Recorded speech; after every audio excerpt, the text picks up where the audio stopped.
पूरे देश में नीट एग्जाम पर विवाद छिड़ गया है। वहीं अब पेपर लीक को लेकर बिहार के उप मुख्यमंत्री ने बड़ा दावा किया है। बिहार के डिप्टी सीएम विजय सिन्हा ने कहा है कि नीट पेपर लीक में पूर्व डिप्टी सीएम तेजस्वी यादव के करीबी का हाथ है। ये रिपोर्ट देखिए।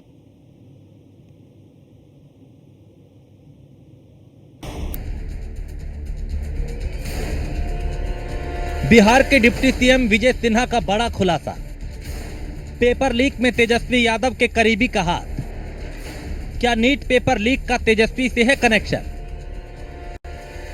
डॉक्टर बनना हर बच्चे का सपना है। इस सपने को हकीकत में बदलने के लिए बच्चे दिन रात मेहनत करते हैं, कई घंटे लगातार पढ़ते हैं, कई रात जाग कर बिताते हैं। मकसद होता है सपने को पूरा करना, वो सपना जो उन्हें सोने नहीं देता। हमारे देश में नकल माफियाओं का ऐसा तंत्र है जो बच्चों के सपने को तोड़ते हैं। नकल माफियाओं का तंत्र कितना मजबूत है, इसका उदाहरण इस तथ्य से लगा सकते हैं कि सरकार की तमाम कोशिशों के बावजूद वो नकल माफियाओं के तंत्र को तोड़ नहीं पाई।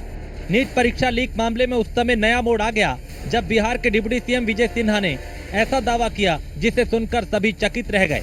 डिप्टी सीएम विजय सिन्हा ने बड़ा दावा किया कि पूर्व उप मुख्यमंत्री तेजस्वी यादव के पीएस प्रीतम ने नीट पेपर लीक के मास्टरमाइंड सिकंदर के लिए कमरा बुक कराया था।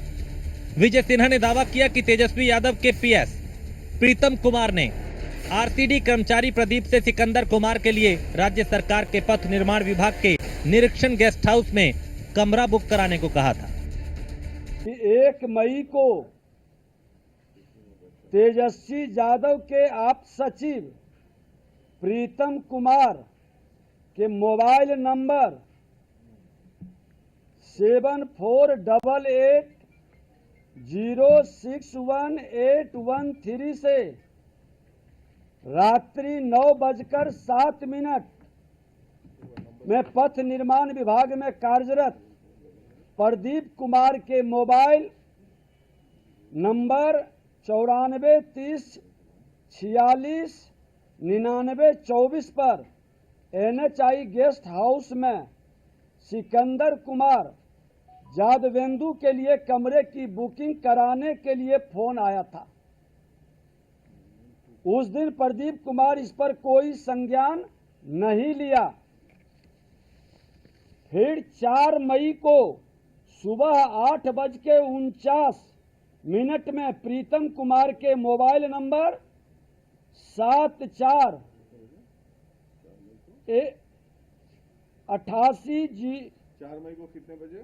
4 मई को सुबह 8:49 बजे प्रीतम कुमार के मोबाइल नंबर 7488061813 वही नंबर से प्रदीप कुमार के मोबाइल पर कॉल कर सिकंदर कुमार जादवेंदु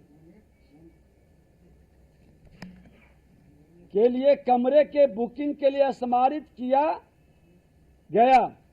इस बार पथ निर्माण विभाग में कार्यरत प्रदीप कुमार द्वारा NHI के गेस्ट हाउस में सिकंदर कुमार के नाम से बुकिंग के लिए पदस्थापित कनीय अभियंता को व्हाट्सएप पर मैसेज भेज दिया। इस मामले में तेजस्वी यादव की मुसीबत आरसीडी कर्मचारी प्रदीप के बयान ने बढ़ा दी है। उसने अपने बयान में कहा कि 4 मई को सिकंदर कुमार के लिए कमरा बुक करने को कहा था। प्रीतम जी ने हमको फ़ोन किया था जो सिकंदर कुमार के नाम से कमरा बुक कराने के लिए। फिर 1 तारीख को रात में फिर उन्होंने दोबारा 4 को कहा था। हमने कहा था रिक्वेशन के लिए, तो उन्होंने कहा रिक्वेशन उनके द्वारा दे दिया जाएगा। तो हमने अकॉर्डिंगली मैसेज वहाँ के कनीय अभियंता को कर दिया, उनको फ़ोन पर बता दिया ऐसा ऐसा है, बाद में वो रिक्वेशन भी देंगे। और हमने अधीक्षण अभियंता को भी बता दिया था निवासल फाउंटेन विकास। किसके नाम से बुक हुआ रूम? हुआ या नहीं इसकी जानकारी नहीं, हमने सिर्फ मैसेज किया था। नीट परीक्षा में आए दिन नए नए खुलासे हो रहे हैं। पूछताछ में कई छात्रों ने खुलासा किया कि उन्हें रात में सारे प्रश्नों के उत्तर रटवा दिए गए। अगले दिन जब वो परीक्षा देने पहुंचे तो उन्हें वही सवाल मिले जिसके उत्तर वो रट कर आए थे। नीट परीक्षा में लगातार हो रहे खुलासे के बाद नीट पेपर लीक मामले में एक के बाद एक बड़े खुलासे हो रहे हैं। अब तक इस मामले में जितनी भी जानकारी निकल कर सामने आ रही है उससे तो ये साफ है कि इस पूरे कांड में पैसे और रसूख का पूरा इस्तेमाल किया गया था। आरोपियों ने परीक्षा से पहले प्रश्न पत्र उपलब्ध कराने के लिए हर एक अभ्यर्थी से 30 से 32 लाख रुपए तक वसूले थे। वहीं इन अभ्यर्थियों को रखने के लिए सरकारी गेस्ट हाउस का भी इस्तेमाल किया गया। इस मामले को लेकर बिहार पुलिस की जांच में पता चला कि इस कांड के पीछे जो गिरोह सक्रिय था उसने इन अभ्यर्थियों को रुकवाने के लिए पटना में NHAI के गेस्ट हाउस में बुकिंग की थी। छात्रों से लाखों रुपए लेने के बाद उन्हें परीक्षा से एक दिन पहले न सिर्फ प्रश्न पत्र दिए गए बल्कि उन्हें इन तमाम प्रश्न पत्रों के उत्तर भी रटवाए गए और ये सारा खेल हुआ NHAI के गेस्ट हाउस में। इस मामले में बिहार पुलिस ने अब तक 14 लोगों को गिरफ्तार किया है, जिसमें वो अभ्यर्थी भी शामिल हैं जिन्होंने इस गिरोह को पैसा देकर पहले ही नीट का प्रश्न पत्र हासिल कर लिया था। मामले में गिरफ्तार एक अभ्यर्थी ने पुलिस के सामने अपनी गलती कबूली। नीट परीक्षा का नोटिस 9 फरवरी के दिन जारी हुआ और इसी दिन रजिस्ट्रेशन शुरू हो गए।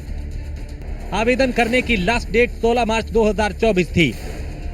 एप्लीकेशन में करेक्शन 18 से 20 मार्च तक किए जा सकते थे। नीट के रजिस्ट्रेशन फिर से 9 से 10 अप्रैल के बीच खोल दिए गए। सिटी इंटीमेशन स्लिप रिलीज हुई 24 अप्रैल को जारी हुए। एडमिशन कार्ड 1 मई 2024 को जारी किए गए। परीक्षा आयोजित हुई 5 मई के दिन और 29 मई को आंसर की जारी हुई। 5 मई को पेपर आयोजित हुए और इसी दिन पेपर लीक की आवाज उठने लगी। 31 मई तक आंसर की पर आपत्ति मांगी गई। फाइनल आंसर की 3 जून को जारी हुई। नतीजे तय समय 10 जून से पहले 4 जून को जारी कर दिए गए। परिणाम जारी होने से पहले ही 1 जून को पेपर लीक और परीक्षा की शुचिता पर सवाल उठने लगे। सुप्रीम कोर्ट ने 5 मई को NTA से अभ्यर्थियों के उठाए सवालों का जवाब मांगा। कोर्ट ने काउंसलिंग की प्रक्रिया पर रोक लगाने से मना कर दिया। NTA ने केवल 1563 ग्रेस मार्क्स पाने वाले अभ्यर्थियों के लिए परीक्षा फिर से आयोजित करने की बात की। 18 जून को कोर्ट ने कहा कि अगर 0.001% लापरवाही NTA की तरफ से हुई है तो उसे बर्दाश्त नहीं किया जाएगा। 8 जुलाई को नीट परीक्षा कैंसिल करने के मामले में फिर से सुनवाई होगी। देश के कई राज्यों में लगातार पेपर लीक की खबरें समय समय पर आपके सामने आ रही हैं। हर बार अभ्यर्थी विरोध प्रदर्शन करते हैं, लेकिन मसला जस का तस है। हर सरकार कड़े कदम उठाने और कानून बनाने की बात कहती है, लेकिन इसके बावजूद नकल माफिया अपना खेल जारी रख रहे हैं। Bureau report, news 1 India.